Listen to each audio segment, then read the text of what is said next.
Olá pessoal, vamos dar continuidade, à nossa aula, vamos para a segunda parte da nossa aula que vai tratar das comunidades quilombolas no Amapá. Então, eu vou explicar para vocês um pouco que o quilombo, não existe só quilombo rural, existe também os quilombos urbanos, né? Então é isso que a gente vai conversar um pouco.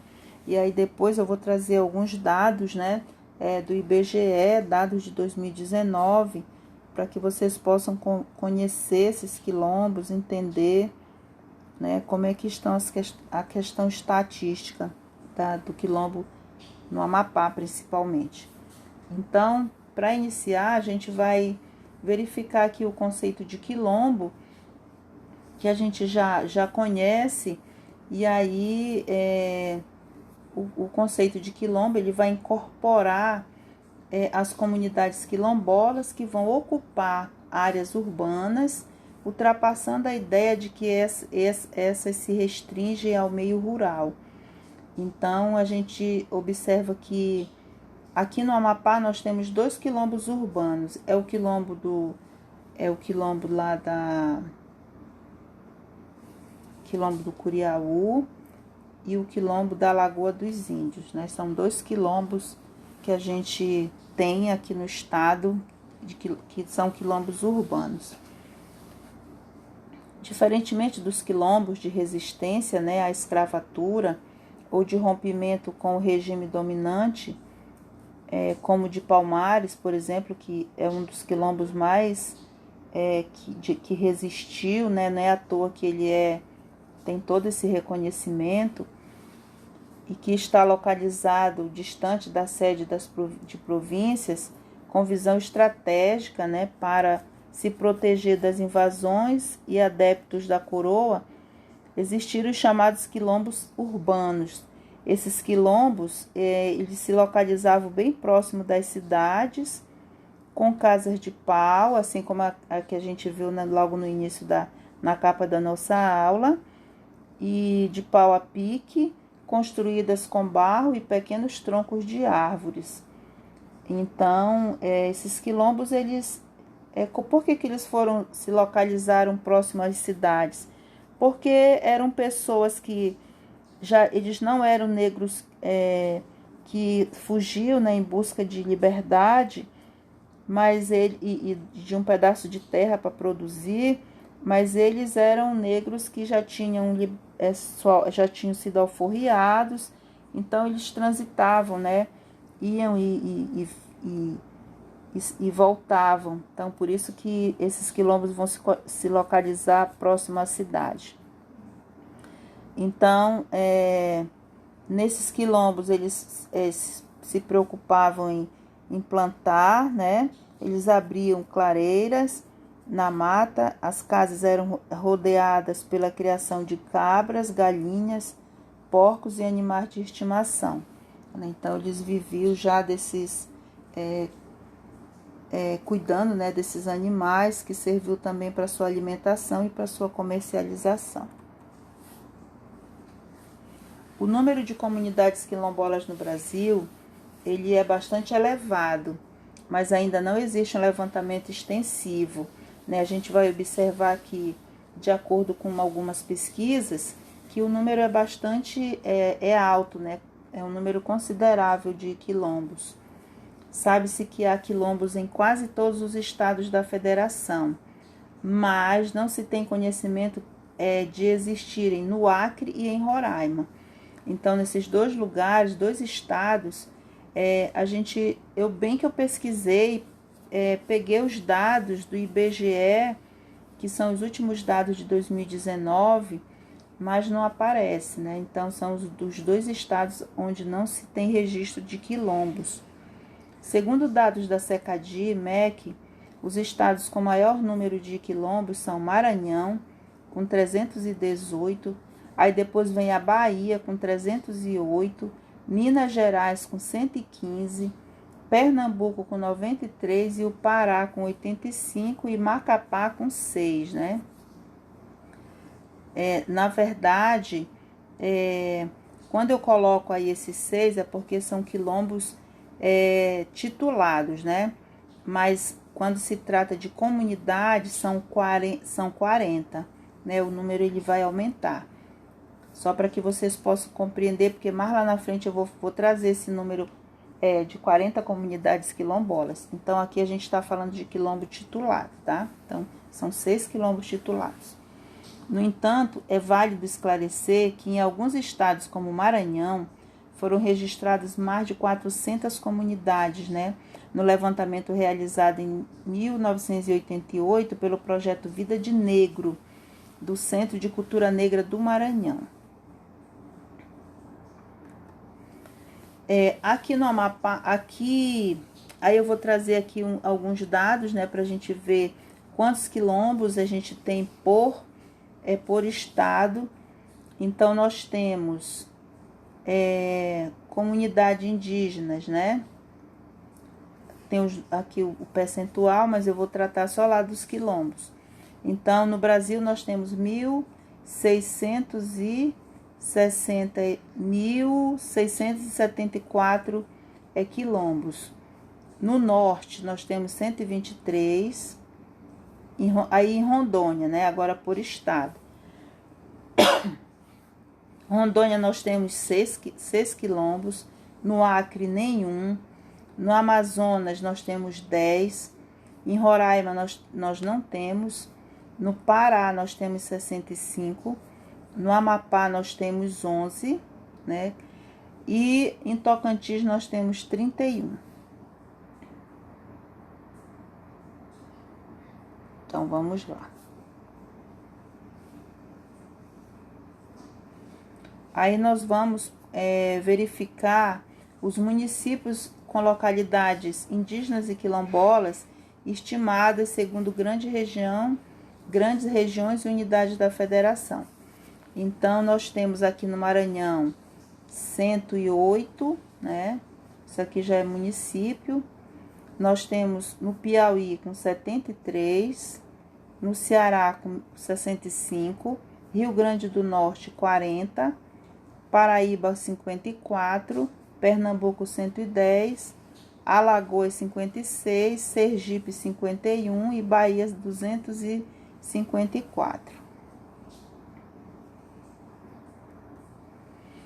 Aqui na região sudeste, né? Na região sudeste, nós temos em Minas Gerais 420 quilombos, né?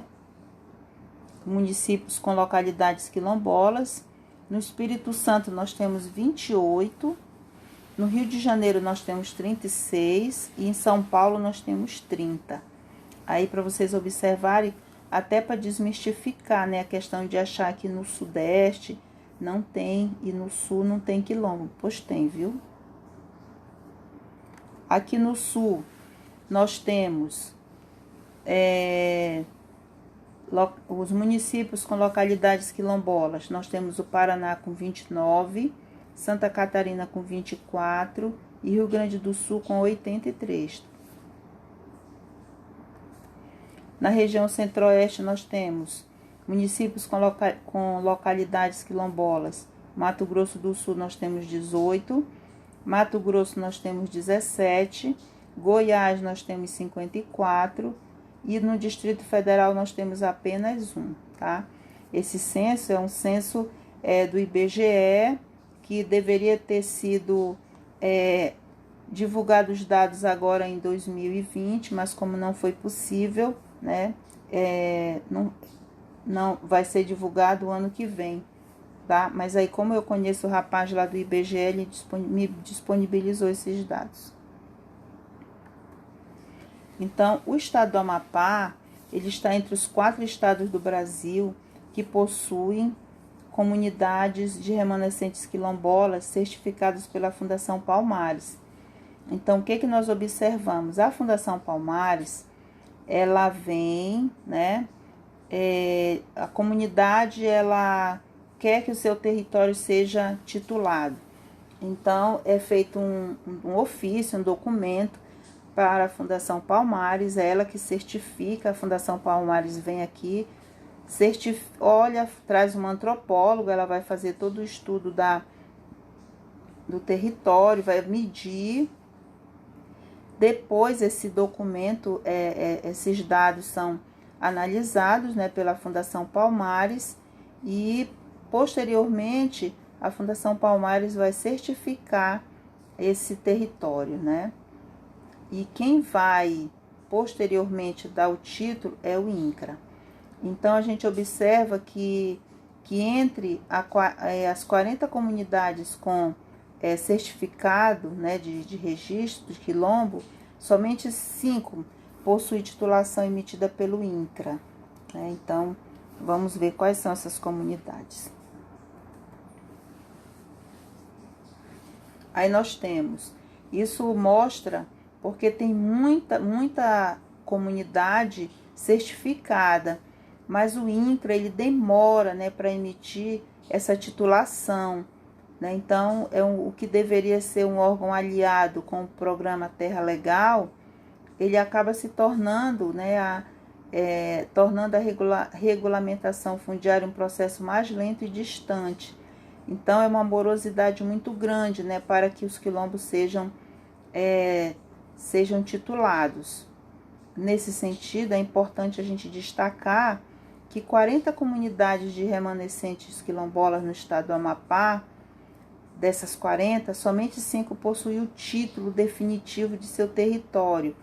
Isso significa dizer que com esse título, dificilmente o quilombola vai perder sua terra, né? Muito embora a gente viva hoje um momento assim de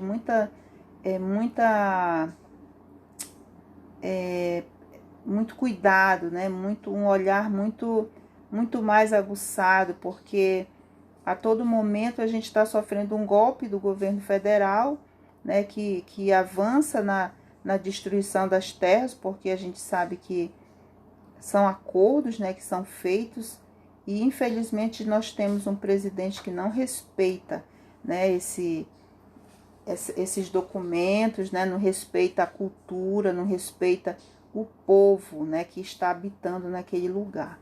Então, em nome de uma economia, você vai dizimando, vai acabando com os sonhos das pessoas, destruindo a sua terra, né, em nome da economia.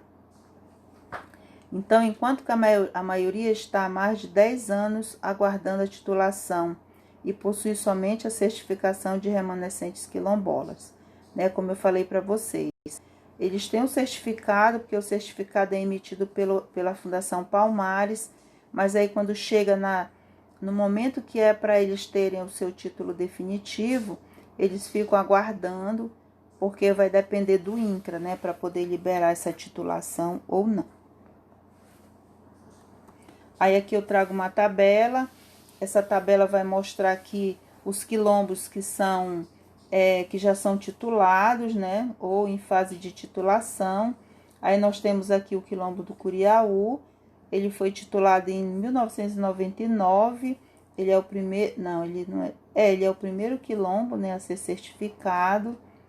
Conceição do Macaquari, em 2006, Mel da Pedreira, em 2007, São José do Mata Fome aqui diz que foi publicado no diário, mas eu não encontrei esse diário, então por isso eu coloquei 5, né, em vez de 6. São Raimundo do Pirativa, que fica em Santana, é um quilombo de Santana, foi titulado em 2013, e o Rosa, o quilombo do Rosa, que fica em Macapá, foi titulado em 2016. Então, esses são os quilombos que nós temos aqui no Amapá, que são titulados, ou seja, os moradores têm o domínio da terra, têm a posse da terra, porque existe esse documento, né, emitido pelo INCRA. E aí eu conversava com a minha amiga, né, sobre essa questão, né, desses documentos, e aí ela me dizia que dependendo, né, de como essas comunidades se articulam, eles podem ou não, né, ser logo emitido, eles podem ou não ser ser atendido no seu pedido, né? Vai depender muito da boa vontade de quem está lá no poder, né? No INCRA, da questão mesmo de governo, do interesse. Então, de modo geral, é isso, gente. Eu espero que vocês tenham compreendido os dados, né? Eu trouxe de uma forma geral para que a gente pudesse entender, né, e verificar como é que está a situação dos quilombos no Amapá. E na próxima aula, né, depois da prova, a gente já vai começar a discutir os elementos mais específicos das diretrizes curriculares para a educação quilombola. No mais, eu agradeço, né, desejo a todos uma boa noite e até mais ver. Muito obrigada.